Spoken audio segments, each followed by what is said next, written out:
항상 봄때라고 놀림받던 그 팀은 이제 없습니다. 지난해 리빌딩을 거쳐 올해의 롯데는 시작부터 달랐죠. 초반부터 강팀들과 정면 승부를 벌이며 끝까지 포기하지 않는 끈질긴 야구로 모두의 예상을 깨고 있습니다. 젊고 빠른, 그리고 무서운 타선. 더 이상 롯데는 웃음거리가 아닙니다. 상대팀이 가장 두려워하는 존재로 떠오른 지금, 그 중심에는 김태형 야구가 있었습니다. 그러면 김태형 감독이 원하는 롯데의 방향은 무엇일까요? 지금부터 알아보도록 하겠습니다. 구독과 좋아요는 영상 제작에 큰 힘이 됩니다. 한때 롯데 자이언츠는 외부 영입에 의존하고 내부 육성은 미비하다는 평가를 받았습니다. 화수분 야구란 단어는 키움 히어로즈 같은 팀에나 어울리는 이야기였고 롯데에게는 남의 집 이야기처럼 들렸습니다. 하지만 2025년 현재 이 이미지가 뒤바뀌고 있습니다.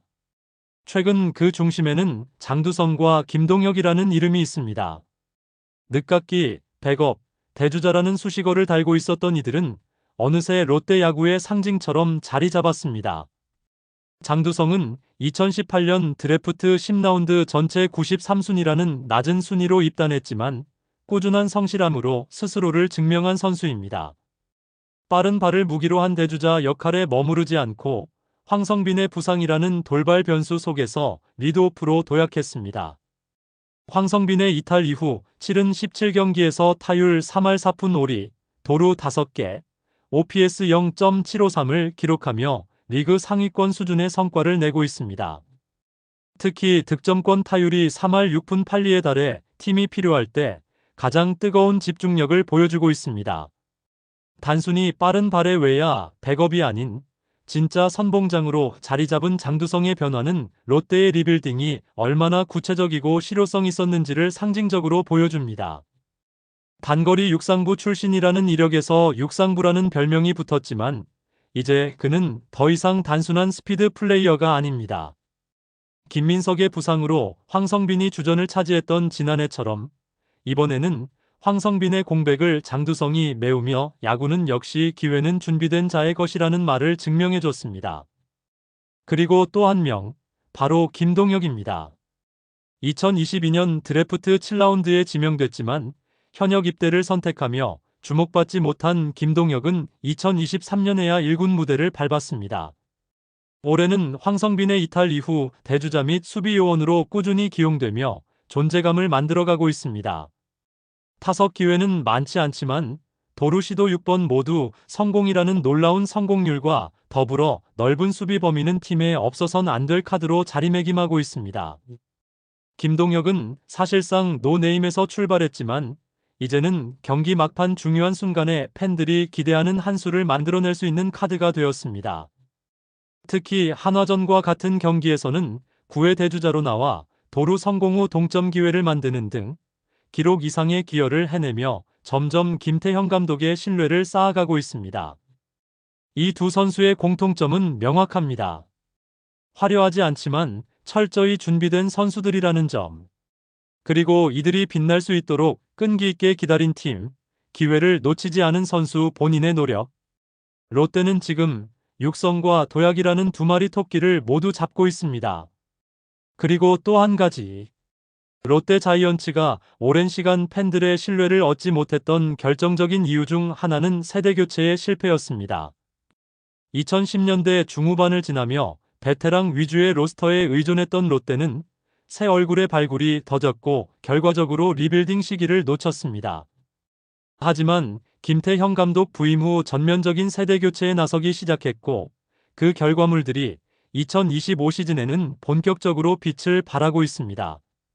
그 대표적인 상징이 바로 윤고나황 바로 윤동희, 고승민, 나승엽, 황성빈입니다. 이 4인방은 롯데 자이언츠가 직접 육성한 차세대 코어 야수들로 한 명씩 모습을 드러내며 팀의 체질 개선을 주도했습니다. 지난해까지만 해도 이들은 주전 경쟁에 있어 불안정한 요소로 분류되었지만 올해는 상황이 완전히 다릅니다. 특히 고승민과 황성빈은 확고한 주전으로 자리매김했고 윤동희와 나승엽도 팀의 전력에서 빠질 수 없는 자원이 되었습니다. 고승민은 시즌 초중반 결정적인 타이밍마다 극적인 홈런으로 팀을 구하며 클러치 능력을 증명하고 있습니다. 5월 21일 LG전 8회 말 2점 홈런은 팀의 패배를 막아낸 결정적인 한 방이었습니다. 타율, 출루율, 장타율 모두에서 커리어 하이를 경신 중인 그는 김태형 감독의 전폭적인 신뢰 속에 중심 타선에서 큰 역할을 수행 중입니다. 고승민은 한때 트레이드 루머에 오르기도 했지만 이제는 롯데의 핵심 전력으로 누구도 쉽게 언급할 수 없는 존재가 되었습니다. 황성빈 역시 롯데의 상징적인 리드오프로 완전히 자리 잡은 선수입니다. 빠른 발과 콘택트 능력, 수비 범위까지 갖춘 황성빈은 정통 리드오프의 전형을 보여주며 지난해와는 전혀 다른 완성형 야수로 성장했습니다. 5월 초 부상 전까지 3할 2푼 4리의 타율과 정확한 주루 판단력은 물론 외야 수비 안정감까지 보여주며 리그에서도 손꼽히는 톱타자였습니다. 아쉽게도 현재 손가락 골절 부상으로 이탈했지만 그의 공백을 두려워하지 않는 현재의 롯데는 황성빈이 얼마나 강한 유산을 남겼는지를 보여주는 지표입니다. 윤동희는 초반 부진으로 인해 잠시 2군을 다녀왔지만 다시 1군에 복귀하며 자신만의 스타일을 찾고 있습니다. 특히 수비에서 보여주는 안정감과 꾸준한 타격 향상은 감독진으로 하여금 그를 포기할 수 없게 만듭니다. 윤동희는 롯데 야구의 기술 기반 성장 모델의 실험 대상 중 하나이며 그는 매 시즌 조금씩 자신을 업그레이드하고 있습니다. 나승엽 또한 중요한 존재입니다. 아직 압도적인 성적을 기록하고 있진 않지만 내외야를 오가며 멀티 포지션 자원으로 팀의 유연성을 더해주고 있습니다. 롯데가 타선에서 다양한 옵션을 가질 수 있는 이유 중 하나는 나승엽처럼 여러 포지션을 소화할 수 있는 유망주가 존재하기 때문입니다. 장기적인 관점에서 보면 그는 팀의 중심이 될 재능을 분명히 가지고 있습니다. 결국 윤고나황은 단순히 절다는 이유만으로 언급되는 자원이 아닙니다. 이들은 지금 이 순간 롯데의 경기력에 직접적인 영향을 주는 핵심 자원으로 거듭났으며 동시에 팀의 미래를 책임질 리더 후보군으로 진입했습니다. 세대 교체는 단지 선수 구성의 변화가 아니라 팀의 문화 자체를 바꾸는 작업입니다. 이 점에서 롯데는 드디어 길고 어두웠던 전환기를 벗어나 확실한 리빌딩의 성과를 현실로 만들어가고 있습니다. 이러한 롯데의 변화를 유도한 감독이 바로 김태형입니다. 지난 시즌 들쭉날쭉한 성적을 기록했지만 확고한 방향성을 제시했기에 팬들은 성적이 좋지 못했지만 다음 시즌을 기대할 수 있었습니다. 지속적으로 응원을 했고 결국 강한 팀이 되어 2025 시즌에 돌아왔죠. 정말 롯데의 야구가 달라졌습니다.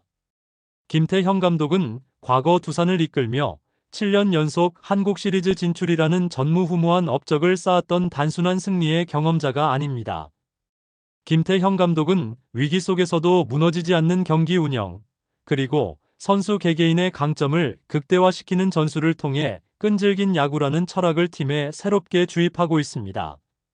롯데는 과거 한번 분위기가 기울면 쉽게 무너지는 팀으로 인식되곤 했는데요.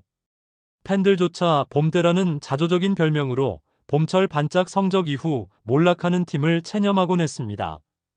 그러나 2025년 현재 롯데는 끝날 때까지 끝난 게 아니다라는 말을 가장 잘 증명하는 팀이 되었는데요. 0대 6으로 끌려가던 한화전, 3대 14로 뒤지던 LG전. 상식적으로는 패색이 짙은 경기들이었지만 롯데는 경기 후반 엄청난 집중력과 화끈한 타선으로 끝까지 물고 늘어지며 극적인 승부를 연출했습니다. 이러한 끈질김은 전적으로 감독의 스타일에서 비롯되고 있고 이로 인하여 더욱 팬들이 기대감을 감추지 못하고 있습니다. 김태형 감독은 승패에 흔들리지 않고 평정심을 유지하며 이길 수 있는 흐름을 끝까지 지켜보는 야구를 구사합니다. 선수들의 기회를 뺏기보다는 끌어올리는 방식으로 리듬을 살리고 결과보다는 과정에 집중해 선수들이 자신감을 유지할 수 있도록 합니다. 실제로 장두성, 김동혁처럼 기회를 받은 선수들이 그 믿음을 성과로 보답하는 모습을 통해 선수단 내부의 동기부여가 얼마나 잘 작동하고 있는지를 확인할 수 있습니다. 또 하나 중요한 부분은 타선의 폭발력입니다.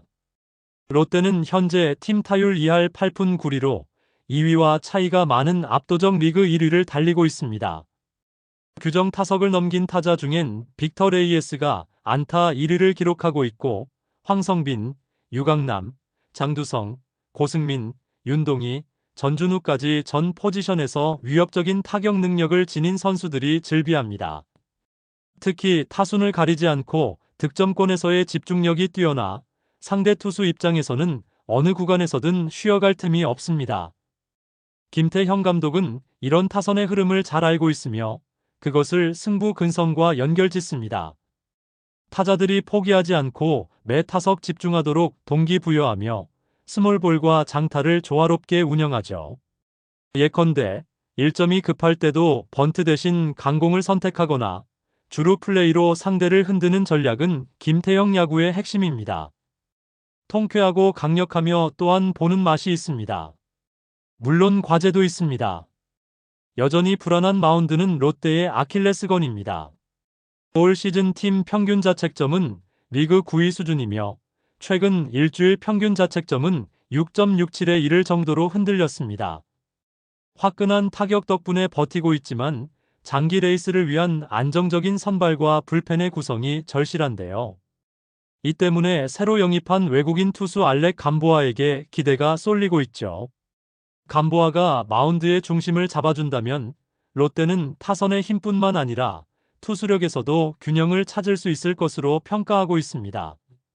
그럼에도 불구하고 현재의 롯데는 무서운 팀으로 인식이 되는데요. 경기 초반 리드를 빼앗겨도 절대 물러서지 않으며 언제든 경기를 뒤집을 수 있다는 믿음을 주는 팀. 그리고 그 중심에는 김태형 감독이 바라는 끈질긴 승부의 철학이 뿌리내리고 있습니다. 야구는 흐름의 스포츠이고 그 흐름을 지배하는 자가 결국 웃습니다. 롯데는 그 진리를 가장 잘 이해하고 실현하고 있는 팀 중 하나가 되어가고 있습니다. 2025년 롯데 자이언츠는 더 이상 봄때가 아닙니다. 젊은 피들의 성장이 팀의 기둥이 되었고 김태형 감독의 끈질긴 리더십은 롯데를 포기하지 않는 팀으로 탈바꿈시켰습니다. 가을 야구의 꿈, 이젠 현실입니다. 아니 우승을 향해서 더욱 박차를 가해야 합니다. 앞으로 롯데가 어디까지 치고 올라갈지 우리 함께 지켜보시죠. 여러분의 생각은 어떤가요? 댓글 많이 남겨주시고 구독과 좋아요도 꼭 부탁드립니다. 시청해주셔서 감사합니다.